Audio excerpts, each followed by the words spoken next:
এটা খুবই পরিকল্পিত হত্যাকাণ্ড।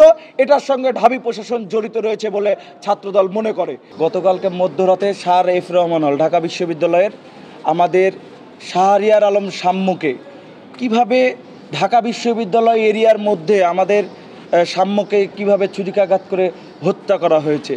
আমরা মনে করি যে হত্যাকাণ্ড, সেই হত্যাকাণ্ডের পিছে কোনো নৈপথ্য আছে। সেই নৈপথ্যে কারা রয়েছে, কারা এই সন্ত্রাসী কর্মকাণ্ড করেছে, আমাদের ভাইকে হত্যা করেছে, নিশ্চয়ই এটার জবাব ঢাকা বিশ্ববিদ্যালয় প্রশাসনই দিতে পারবে। কারণ ঢাকা বিশ্ববিদ্যালয় প্রশাসন নীরবতা এখনও নিষ্ক্রিয় ভূমিকা পালন করছে।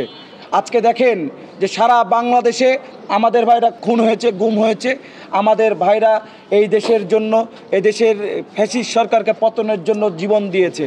তাই আমরা বলতে পারি যে আমাদের ভাইরা আজকে হত্যাকাণ্ডের শিকার হচ্ছে, কিন্তু আমরা বিচার কিন্তু এখনও সঠিক বিচার পাচ্ছি না। গতকালকে রাতে আমাদের ছাত্রদলের কেন্দ্রীয় সভাপতি এবং সাধারণ সম্পাদক তারা দাবি নিয়ে আমাদের ভাইদের হত্যার দাবিতে, যে হত্যার প্রতিবাদে যে তাদের কাছে জানতে গেছিল যে তাদের ভূমিকা কি ঢাবি প্রশাসনের।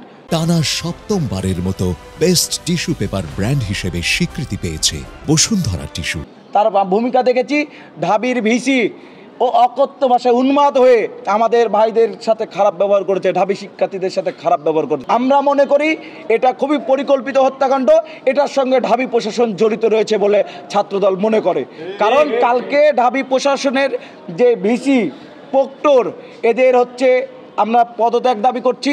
তাদের ব্যবহার, আচার আচরণ আমাদের কাছে সন্তোষজনক মনে হয় নাই। কিন্তু আমাদের ভাইদের ওপর চড়াও হয়ে এভাবে উচ্চারণ করছে শিক্ষার্থীদেরকে যে বেটা মার, এটা কোনো ভিসির ব্যবহার হতে পারে না বলে আমরা মনে করি। তাই আমি বলবো অতি দ্রুত এই হত্যাকাণ্ডের যারা নৈপথ্যে রয়েছেন, এটা একটি পরিকল্পিত হত্যাকাণ্ড, তাদের দ্রুত বিচারের আওতায় নিয়ে এসে তাদের বিচার করার দাবি জানাচ্ছি। আমরা মনে করি আমাদের ওপর রাজনৈতিক প্রতিহিংসা পরায়ণ হয়ে সকল অপশক্তি, সকল ফ্যাসিস্ট যারা দোসর আছে, অপশক্তি হয়ে আমাদের উপর নির্যাতন, নিপীড়ন অব্যাহত রাখার চেষ্টা করে যাচ্ছে।